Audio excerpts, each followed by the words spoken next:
Panoorin po muna natin ang video na kung saan ay nagsasalita ang mga Iglesia ni Cristo ministers. Tuloy natin kapatid na Bobby.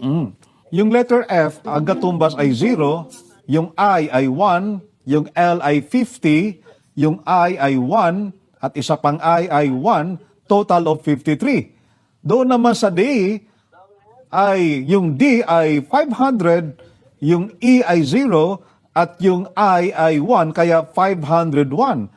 Ang total po ng vicarious ay 112. At ang total ng Phili ay 53. At ang total naman ng Dei ay 501. Kaya kung ating susumahin ang kabuuan po niyan ay 666. Ito bang paraan na ginamit ng kapatid na Felix Manalo noon, kapatid na Bobby, nang ituro niya ito nung sila nabubuhay pa, ay labag o salungat sa pagtuturo ng Biblia? Diba hindi labag sa Biblia, kapatid na Michael? Manapa, ito pa nga ang paraang itinuturo ng Biblia ayon po dito sa Apokalipsis 13:18. Dito'y may karunungan. Ang may pagkaunawa ay bilangin ang bilang ng hayop, sapagkat siyang bilang ng isang tao, at ang kanyang bilang ay 666. Ang unang mapapansin natin dito, kapatid na Michael, ang sabi ng Biblia, dito'y may karunungan. Pakiulit, ang dinig, baka marinig nila, dito'y may kabobohan. Aba, Di ba hindi. nakalagay? Ang nakasulat ay dito'y may karunungan. Ang may pagkaunawa ay bilangin ang bilang ng hayop. Sa makatwid, yung mahayop may bilang. Pero literal na hayop ba? Batay sa talata. Hindi, kapatid na Michael. At mamaya ay ating mapapatunayan yan. At naroon mismo sa talata, ano katunayang hindi literal na hayop? Ito'y bilang ng isang tao. Sa makatwid, isang tao na itinulad sa hayop na ang bilang niya, nung isang tao na yon, ay 666. Kung gayon, napatunayan natin kapatid na Bobby, na talagang pagbinilang yung pinakatitulo nung tao na itinulad sa hayop, 666. Ipinapapansin natin kapatid na Bobby, yung talatang binasa mo, ang banggit, dito'y may karunungan. Sa video pong napanood natin ay tinalakay po nila ang tungkol sa tiara at ang tungkol sa nakasulat sa Revelation 13. Maliban po riyan ay papanood po namin sa inyo na kung saan ay naninindigan sila na ang title ng Pope ng Catholic Church ay Vicarious Filii Dei. Narito po ang nasabing video. Kaya kapatid na Bobby, ano ang nakalagay doon sa tiara o korona ng Papa ng Iglesia Katolika? Nakalagay doon, Vicarious Filii Dei. Ano kahulugan ng tinatawag na Vicarious Filii Dei? Dito po sa isang aklat, Studies in the Scriptures, sa pahina 215, ganito ang ating mababasa sa wikang Pilipino na. Ang sumusunod na sipi ukol sa bagay na ito ay mula nang sa isang akdang may pamagat na The Reformation, may petsang 1832. Ginang A, ang sabi ni Binibining Emmons, nakita ko ang isang lubhang hindi pangkaraniwang bagay, kamakalawa, pinag-ukulan kong mabuti ito ng pansin, at ito ay sasabihin ko. Kamakailan lamang, isang tao ang dumalo sa isang seremonya ng Iglesia Romana. Nang dumaan sa harapan niya ang Papa habang nagpuprosesyon, na buong karingalang nakagayak ng mga kasuotang ukol sa Papa, natuunan ng paningin ng Ginoo ang lubhang nagniningning na mga titik sa harap ng mitra, tiara, korona, Vicarious Filii Dei, ang kahalili ng anak ng Diyos. Nakalagay sa korona ng Papa na nasa museo ng Batikano ang kinikilala at pinakamaliit na gamiting titulo ng Papa, Vicarious Filii Dei, kahalili ng anak ng Diyos. Ang salitang Vicarious ay nasa ibabaw ng may 3 andanang korona. Ang salitang Filii ay nasa 2 andana at ang salita ay ginawa buhat sa may itim, nagniningning na mga mamahaling hiyas. Ang salitang Dei ay nasa pinakamababang suson ng may 3 andanang korona at niyari buhat sa 100 diamante. Kaya ang kahulugan ng tinatawag na Vicarious Filii Dei ay kahalili ng anak ng Diyos. Yun ang titulo na kinuha po ng Papa ng Simbahang Katoliko na ang kabuuan ng bilang na yun ay 666. Sana po, huwag maghinanakit, huwag magdamdam sa amin, ang mga kababayan naming Katoliko, na ito'y tinatalakay namin para lamang pumahayag sa inyo kung sino ang dapat ninyong paniwalaan at kung dapat kayong manatili sa loob po ng simbahang Katoliko. Sister Julianne, ano po ang reaksyon ninyo sa mga sinabi ng mga Iglesia ni Cristo Ministers? Salamat, Sister Abigail, sa iyong tanong. Kung hindi talaga tayo nagsusuri at hindi natin pinag-aaralang mabuti ang ating pananampalataya, ay talagang maniniwala tayo sa pamamaraan ng kanilang mga argumento. Una, wala pong matatalinong Katoliko o mga Katolikong alam nilang kanilang pananampalataya ang maniniwala sa sinasabi ng Iglesia ni Cristo Ministers. Dahil kailanman ay hindi po naging official na title ng Pope ng Catholic Church ang Vicarius Filidae. Sa aklat na isinulat ni Patrick Madrid na may pamagat na Pope Fiction, Answers to 30 Myths and Misconceptions about the Papacy sa pages 90 to 91 ay ganito po ang ating mababasa. But there are problems with this.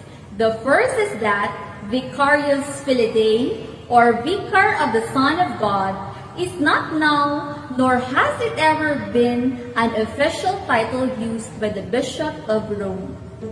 The second problem is that virtually no one, including many unsuspecting lay Catholics, knows that this papal title is a fabrication. To untrained ear, it sounds enough like one of the Pope's real titles, Vicarius Christi, Vicar of Christ, to pass the test.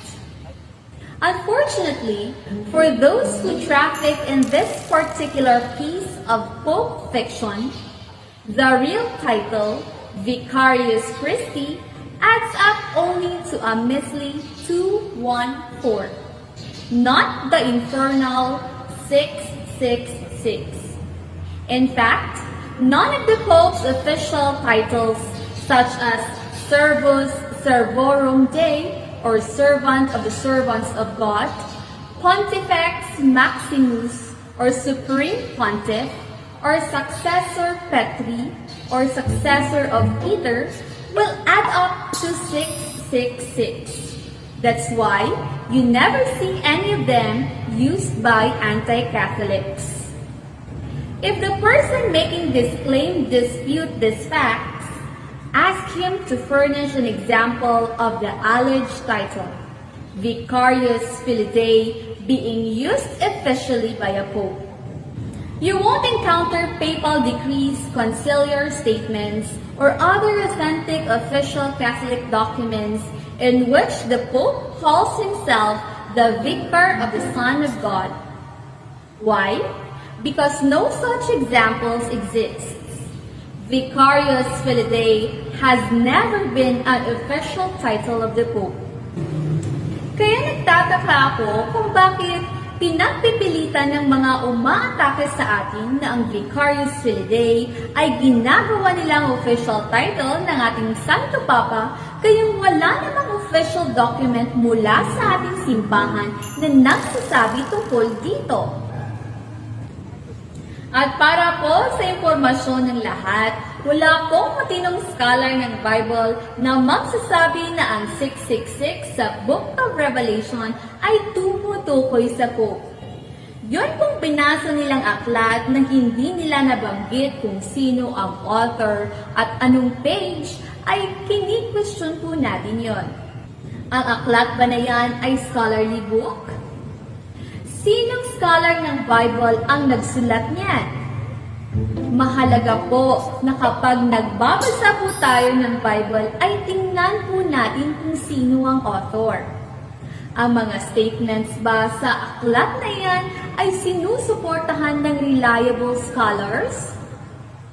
Tayo pong mga Katoliko ay hindi naniniwala sa sinabi ng iba na ang Pope natin ang tinutukoy sa Revelation chapter 13 dahil wala pong matinong Bible scholars ang maniniwala dyan at kahit pa sa panig ng mga non-Catholic or Protestant Bible scholars ay never po nilang sinabi na ito ay tumutukoy sa Pope. Magbibigay po tayo ng at least 5 mga aklat na pinapatunayan ng mga dalubhasa at ng mga Bible scholars na ang tinutukoy sa Revelation chapter 13 ay walang iba kundi si Nero Caesar. At hindi po ito tumutukoy sa ating Pope. Una, sa aklat na Breaking the Code, Understanding the Book of Revelation na isinulat ni Dr. Bruce Metzger ay ganito po ang ating mababasa sa pages 76 to 77. Who is the satanic beast symbolized by the number 666? Over the centuries, a very great deal of ingenuity has been expended in attempting to answer this question. A further complication arises from the fact that some ancient manuscripts of the book of Revelation give the number as 616 instead of 666.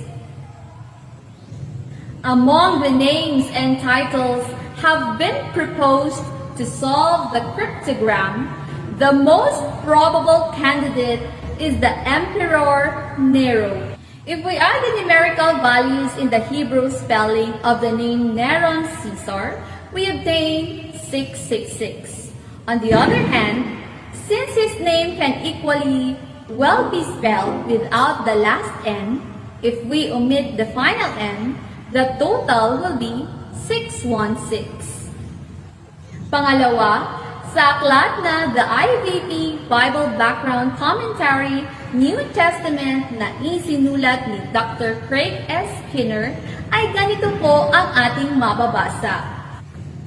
But one of the most popular proposals among scholars is Nero Caesar. Although his name comes out to 1005 in Greek, which would have been obvious because a familiar wordplay on that number of his name had circulated throughout the empire's graffiti. His name comes out to 666 if transliterated into Hebrew. Pangatlo, sa aklat na The Book of Revelation, the New International Commentary on the New Testament na isinulat ni Dr. Robert H. Mounds, ay ganito po ang ating mababasa sa page 262. The solution most commonly accepted today is that 666 is the numerical equivalent of Nero Caesar. It is held to be supported by the variant reading 616, which also yields the name of Nero when the Latinized spelling is followed. Pang-apat, sa aklat na Introducing the New Testament, Its Literature and Theology na isinulat ng mga Bible scholars na sina Marian May Thompson, Joel B. Green, at Paul J. Actinier, ay ganito ang ating mababasa sa page 570. When Nero Caesar is written in Hebrew characters, their sum is 666, so that he is that person. Other descriptions of the beast recall the legends of Nero's mysterious death and expected return. According to chapter 13, verse 3, one of its heads seemed to have received a death blow, but its mortal wound had been healed. A cryptic statement referring to the expectation that Nero would return and the empire would continue to exert its power and influence. Panglima, sa aklat na Commentary on the Manuscripts and Texts of the New Testament na isinulat ni Dr. Philip comfort, ay ganito naman ang ating mababasa. Through gematria, a method whereby letters of an alphabet signify various numbers, the Hebrew translation of Caesar Nero is signified by 616, and Caesar Neron is signified by 666. Caesar Nero persecuted Christians. Those who received his mark were exempted from this persecution. Sa mga matatalinong nanonood, kanino po tayo maniniwala? Sa mga Bible scholars ba na nagsasabi na si Nero Caesar ang katuparan ng 666 o 616? O sa mga hindi naman Bible scholars na pilit na ikinakapit ang Book of Revelation sa ating Pope? Maraming salamat sa napakagandang paliwanag at presentation mo, Sister Julianne.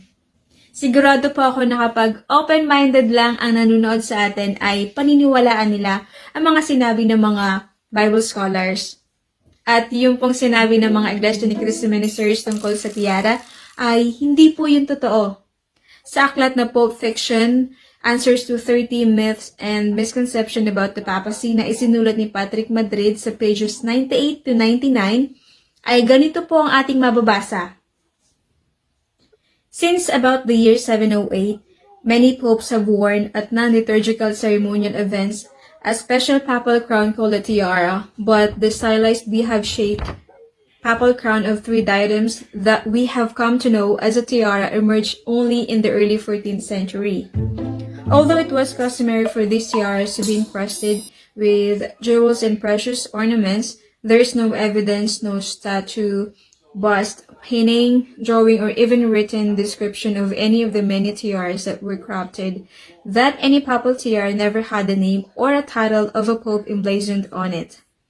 This is significant because there have been medieval and Renaissance popes whose extravagant vanity prodded them to have lavishly ornamented, jewel-encrusted tiaras made for themselves. And we possess paintings and statues and other representations of them produced during their lifetimes that show these tiaras. If any popes in history would have been tempted to succumb to the bad taste of spelling out Vicarius Filidae in diamonds across the front of their tiaras, these men would have, but they didn't. No pope did. One particular anti-Catholic tract I've seen shows a plain metal tiara with Vicarius Filidae written in diamonds across it, but it was a drawing, not a photograph of a museum piece or even a photo of a painting of a tiara. It had to be drawn, of course, because the 666 papal crown has never existed except in the minds of those who perpetuate this fantasy. Kaya ang hamon natin doon sa mga madalas na gumagamit ng argumento tungkol sa tiara at Vicarius Filidae ay magpakita po kayo ng official documents from the Catholic Church na magpapatunay tungkol dito. Official documents po ha. Para po sa kaalaman ng lahat, ang nakasulat po sa matatandang manuskrito ng Book of Revelation ay 616 at hindi po 666.